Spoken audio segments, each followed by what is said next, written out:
Hey everyone, Reman here, and first time with a video without the beard. If you guys don't know, I lost the beard to a shaving accident. It was a freak accident.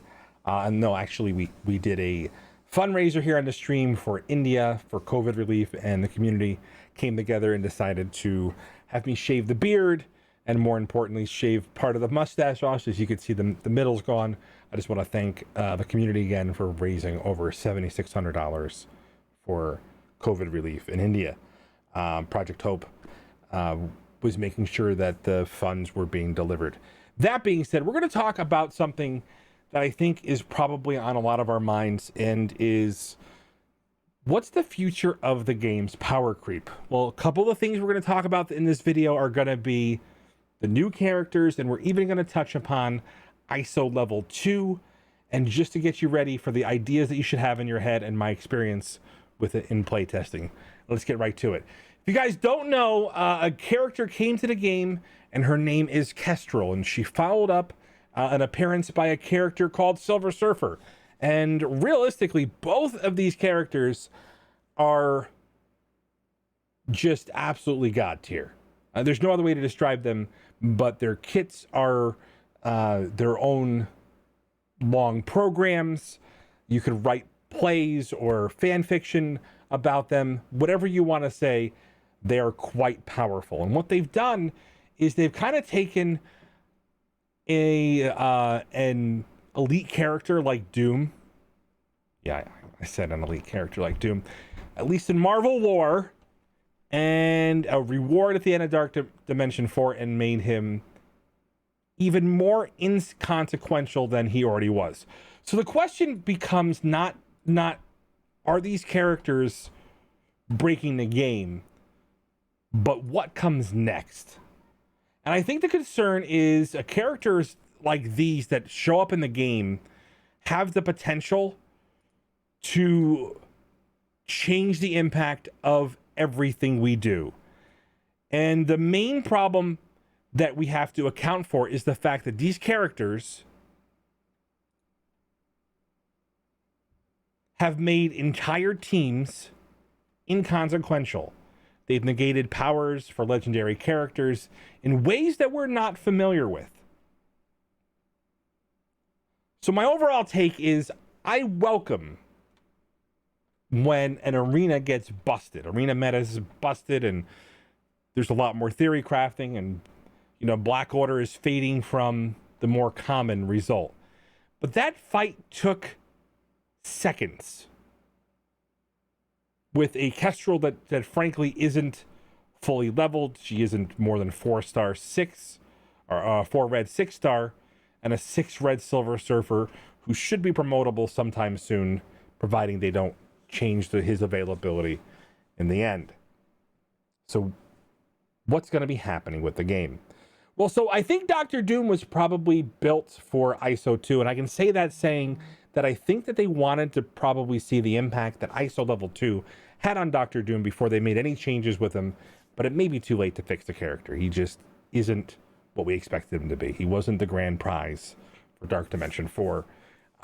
Being able to bring up characters in your roster at the end of doing Dark Dimension 4, for at least for me, was more significant than having Dr. Doom. Now, he is probably one of the best raid characters, and what he provides in raids, at least in the Mystic and Tech nodes, can't be underrated at all. And I dare say these three characters are ushering in what could potentially be a new age of concern. So let's take the previous releases. Before we had Kestrel and Silver Surfer, we had Shadowlands, X-Men, and 4 members of the X Factor team. So for me, it kind of felt like what happened after Wakanda when we had F4 X-Men come to the game. Because Sinister Six were largely a flop until they added Dr. Octopus. That being said, we really haven't seen the type of impact that we've had until Inhumans and Black Order.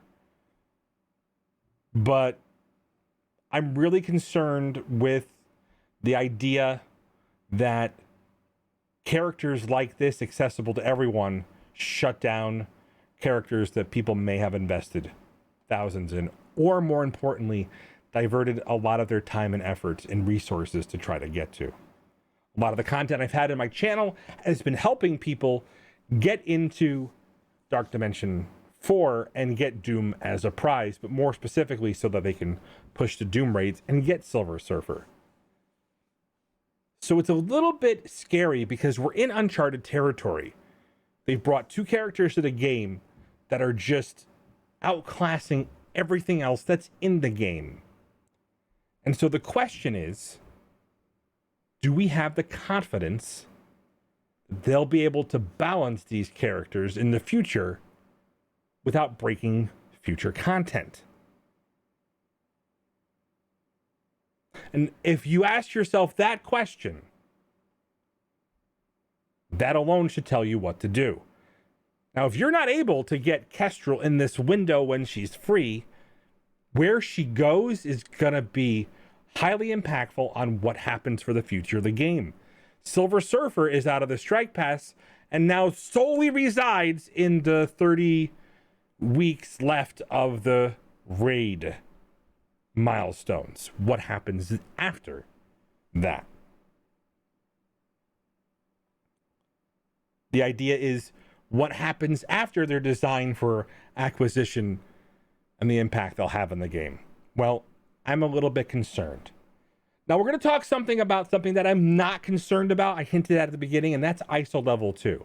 In my playtesting and in my experience, ISO level 2 didn't make an impact to the point where I thought that having it made me feel that much more powerful, that I was easily able to breeze through content or in war fights that I thought I was losing specifically because of that. How they distribute ISO level 2 will still be a concern if for some reason it is available to the top alliances for too long, but I'm hoping that they're listening and understand that the way that it eases down from the top alliances will be important to make sure balance maintains the status quo. And so at the end of the day, the question is, do we have faith that they can keep the game balanced? And my concern is, if we looked at how long Black Order remained the meta, and the fact that Doom could not supplant them as the arena meta, that realistically balance may have been thrown out the window for the sake of impactful sales. And I have long applauded the company's stance that they don't go back and rework characters and nerf them. In a lot of games, you could spend a lot of time, effort, and sometimes money getting a character only to have a developer go, no, that toy was too powerful, and take it away. So for all the things they do wrong, that's one of the things they've done right. But there is a legitimate concern that future releases will have to be based around the presence of these two characters. And more importantly, the idea that they will be gauging and building content because of the player base's access to these two characters. So we'll have to stay tuned. Don't worry about ISO level 2. We're gonna make sure you guys get a better grasp of that and understand everything that's happening down the road. But I will say something. Having those characters does feel fun when you can simply erase your opponent. But with great power does come great responsibility. And so I will leave you with this. I do things that you don't have to. And one of them is giving them feedback on the concerns of the power creep that we've now dubbed the power leap for the future of Marvel Strike Force.